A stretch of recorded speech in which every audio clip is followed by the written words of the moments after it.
महात्मा ज्योतिबा फुले आणि सावित्रीबाई फुले यांना विनम्र अभिवादन करण्यासाठी या ठिकाणी आलो आहोत.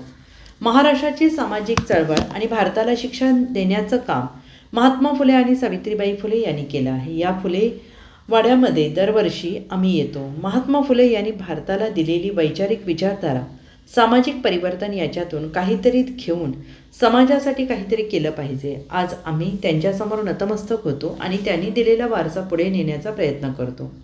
ही खूप दुर्दैवी गोष्ट आहे, त्याची चौकशी झाली पाहिजे. मला विश्वास आहे तामिळनाडूचे माननीय मुख्यमंत्री स्टॅलिन यांच्यावर ॲक्शन घेतील. प्रशासनाचा अंतर्गत विषय सरकारने सोडवला पाहिजे. मला त्या चित्रपटाविषयी माहीत नाही, मात्र मी आत्ता छगन भुजबळ यांना भेटले. ही 2 पुस्तकं त्यांचा उल्लेख छगन भुजबळ यांनी केला आहे. पवारसाहेब मुख्यमंत्री असताना पहिल्यांदा पुस्तक काढण्यात आलं आणि त्यानंतर अनेक वर्षांनी पुन्हा एकदा महाराष्ट्र सरकारने जे पुस्तक काढलं ते पुस्तक मला आत्ता भुजबळ यांनी दिलं. पवारसाहेबांसाठी मी भुजबळांचे मनपूर्वक आभार मानते. पवारसाहेबांसाठी त्यांनी एवढी प्रेमाची भेट दिलेली आहे. हे पुस्तक, हा विचार महाराष्ट्रातील नवीन पिढीच्या मुलामुलींपर्यंत पोहोचवण्याची जबाबदारी तुमच्यावर आणि माझ्यावर आहे. सावित्रीबाई फुलेंना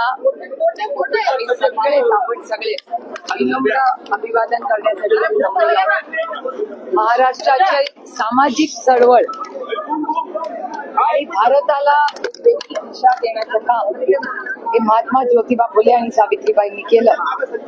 आणि या फुलेवाड्यामध्ये इथे येऊन दरवर्षी आम्ही सगळेच अनेक वेळा येतो.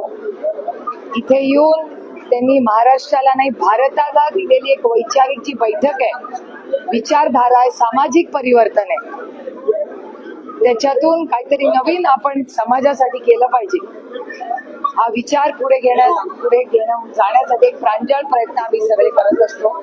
आज आम्ही त्यांच्यासमोर नतमस्तक होतो आणि त्यांनी दिलेला जो वारसा आहे, जो विचारांचा वारसा आहे, तो पुढे न्यायचा प्रयत्न आणि त्या विचाराशी आम्ही कटिबद्ध आहोत. तामिळनाडूमध्ये एका विद्यार्थिनीला मासिक पाळी आणि मुलीला पेपर देण्यासाठी बाहेर बसवण्यात आलेलं आहे आणि आज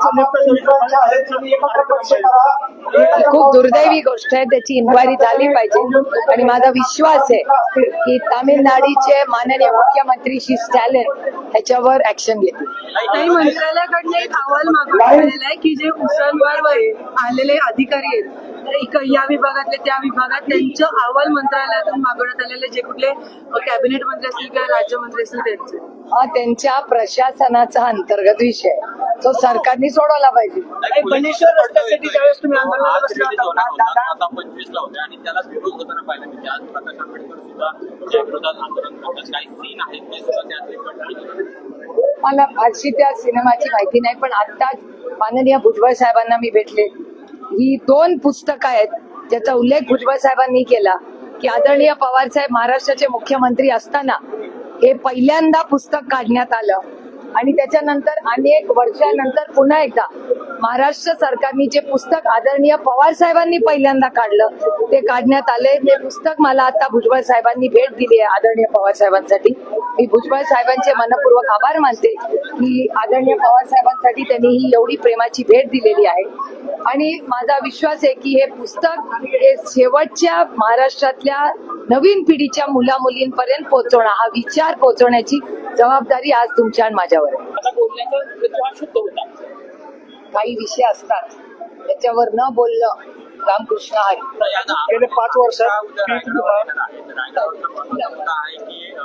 सामाजिक जवळचा जो पुतळा तो मुद्दा आहे, तर तुमची भूमिका काय? माझी भूमिका नाही. आज इतिहासावर भूमिका इतिहासकारांनी घेतली पाहिजे. मला असं वाटतं राजकारण आणि इतिहास याची गल्लत करू नये.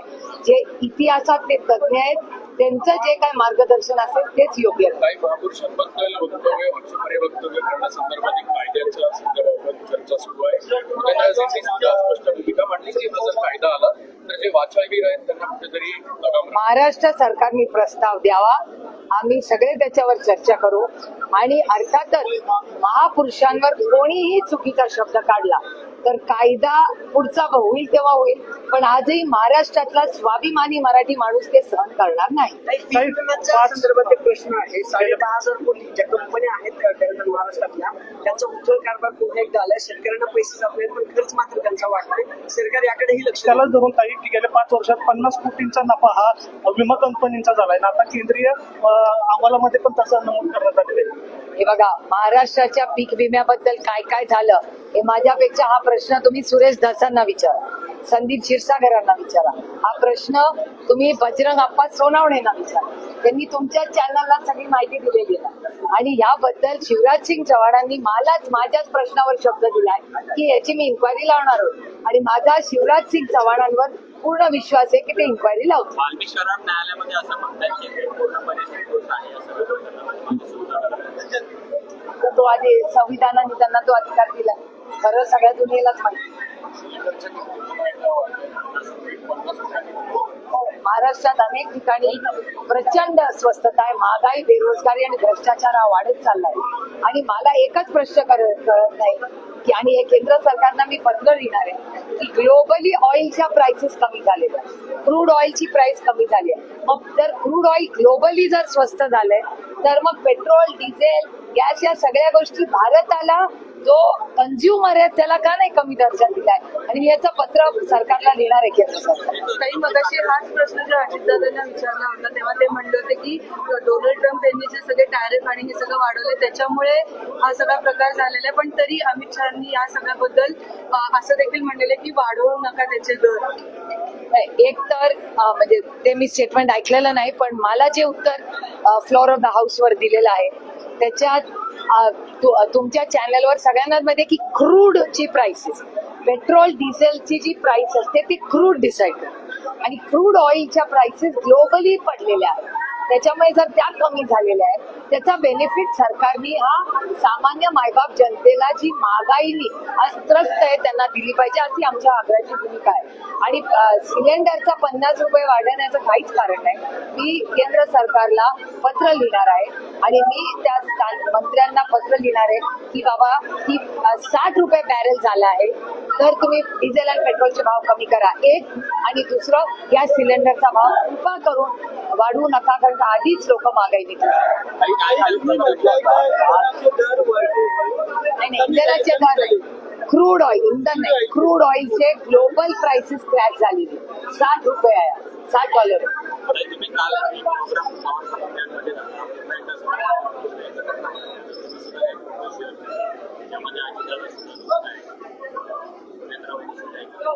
अहो त्यांच्याच मुलाचं होतं. नाही कसं आहे, फॅमिलीचे गोष्टी ह्या फॅमिलीतच असल्या पाहिजेत. मला असं वाटतं राजकारण आणि फॅमिली गल्लत कोणीच करू. आणि काल जयचा आणि ऋतूचा काल त्यांची एंगेजमेंट सेरेमनी झाली. आम्हाला मनापासून आनंद झाला की आमच्या घरात आणखी एक लेक येते आणि एक आनंदी सोहळा. काल सगळेच आमचे ज्येष्ठ आशा काकी होत्या, काल आमच्या सुमती काकी हम्पीवरनं आवर्जून उपस्थित होत्या, सगळेच होते. आणि मध्येच आमच्या घरात एक खूप दुर्दैवी घटना झाली. आमच्या काकी भारती काकी गेल्या. भारती काकी गेल्यानंतर त्याच्यातूनच जेव्हा आमचं कुटुंब सावरत होतं तेव्हा ही एंगेजमेंट होते. त्याच्यामुळे आम्हाला एक या सगळ्या अडचणीच्या काळात, दुःखाच्या काळामध्ये एक आनंदाचा कालचे संध्याकाळ ही कुटुंबाला मिळाली.